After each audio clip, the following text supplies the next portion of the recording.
Recorded Books and RB Digital present Carl Weber's Kingpins, Detroit, by Ms. Michel Moore, narrated by Dylan Ford. Carl Weber's Kingpins, Detroit. Ms. Michel Moore. Chapter 1. The sun had yet to rise, but that didn't matter. Life and death stopped for no one, neither man nor beast, neither the truth nor a lie. A disturbing sneer graced Khalif's face. He glanced over at the clock. It was now 5:11 a.m., the perfect time to pray and the perfect time to kill. Having no remorse, he had 3 bodies this month by his own count. The young king knew that more were easily in his near future. Their final destination would be the Wayne County morgue. He'd been through hell and back this year. He'd borne witness to the most unholy, unspeakable acts, and he was still standing. He couldn't be broken physically or mentally, or so he believed. Despite pleas from those around him, he hadn't taken his long-time prescribed meds since the beginning of spring. Even though he refused to admit it, Khalif Abdul Akbar, adopted son of Rasul and Fatima, was out of control. Damn near out of his mind. But the confused man-child was still a soldier for the cutthroat game in the streets and the will of Allah. His sacred Quran was in plain sight. As he stood there, Khalif placed his open palms to the sides of his ears. Allahu Akbar, he chanted out loud before crossing his arms. Closing his eyes, he lowered his head. By religiously going through all the steps of Fajr, he was able to focus his often tormented mind.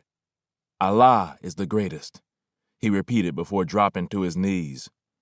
Touching his forehead to the top portion of the rug, he praised Allah once more. When he neared the end of this morning ritual, Khalif turned his head toward the right, then the left. Eyes still closed, he prayed for God's ultimate blessings in all he did. Afterward, he sat silently for a moment, and then the devout Muslim finally stood. He was at peace.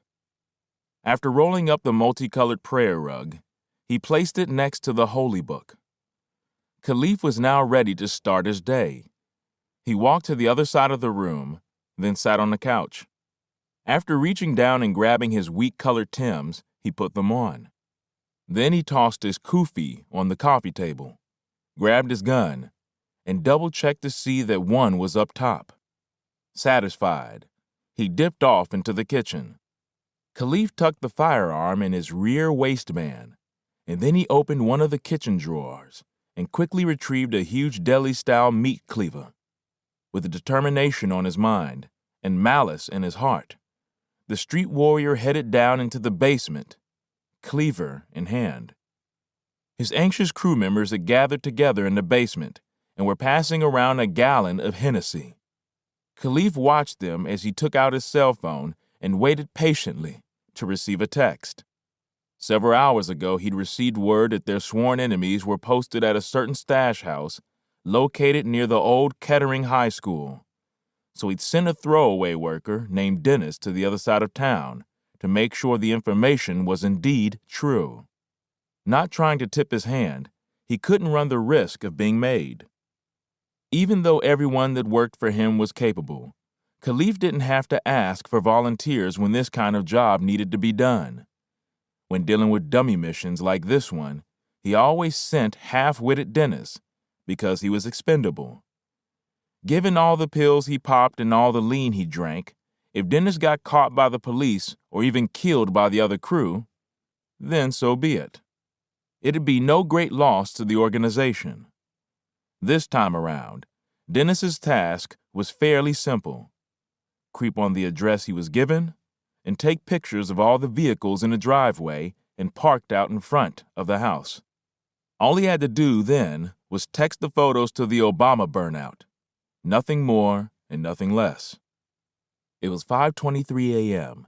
and still no word from Dennis. If they wanted to make an early morning move, Dennis would have to get at them sooner rather than later. To keep listening to this audiobook, I've left you a link in the description so you can do it at no cost thanks to Audible's 30-day free trial.